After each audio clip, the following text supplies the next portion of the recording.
A simple 3-step plan to get your writing done. If you want to grow your influence as a writer, you've got to write consistently. That can be a challenge if you have a day job and other commitments. This has been my life for the past year and a half. I had been freelance writing before that, but now I've added blogging to the mix. All this work takes time and effort. It's even tougher when you add procrastination and perfectionism to the mix. How to get your writing done when you're busy all the time. In that piece, I shared how to make sure you get your writing done every day. Now let's look at how you can plan to reach your writing goals every week. First, let's beat procrastination and perfectionism. These two enemies of writing seem like undefeatable monsters sometimes, don't they? I'm about to give you some simple and actionable strategies to slay them both. We'll start with procrastination because that's the thing that keeps you from starting. You kill procrastination by starting small. What do I mean by that? You could free write gibberish for 5 minutes on how you feel this morning. Maybe you can rant about how it stinks to have nothing to write about. Or maybe you can write about what a random flower photo says to you. The key is to get passionate and get writing. If you can just get started, you can keep going, can't you? Now that we've killed procrastination, let's take on perfectionism. While procrastination robs you of time by keeping you idle, perfectionism robs you of time by keeping you from finishing. Let's dispel the lie perfectionism tells you. Perfectionism says that at some point your writing will be so good there's no way you can improve it. If that's true, then why on earth do we keep working on our writing?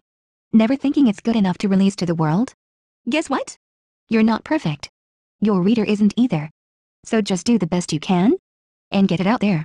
And always, always, always set a time limit for everything you do.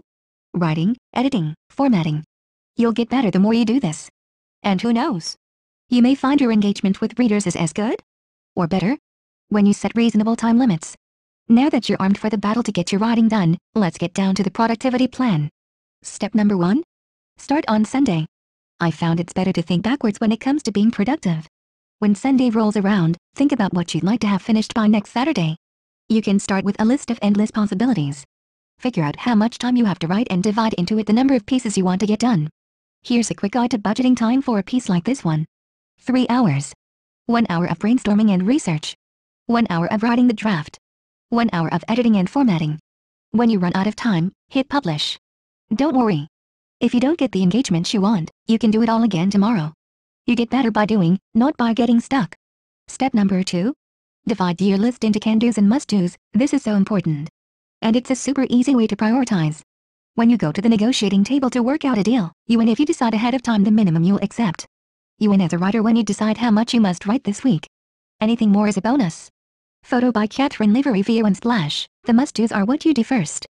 That way if anything comes up and interferes with your work, you're focused on the right things. The can-dos are what you do after the must-dos. It's like being able to play a video game once your homework is done. It's the TV show you watch after a hard day's work.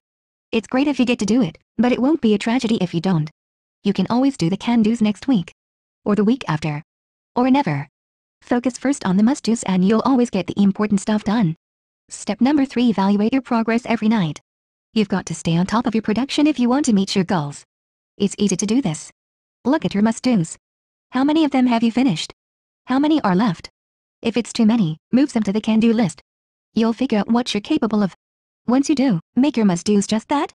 Something you must do no matter what happens. When you check your progress every night, don't spend long doing it.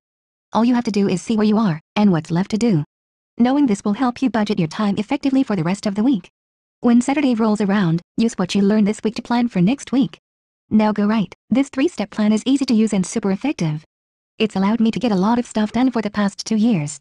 I believe it can make you a high output writer right now.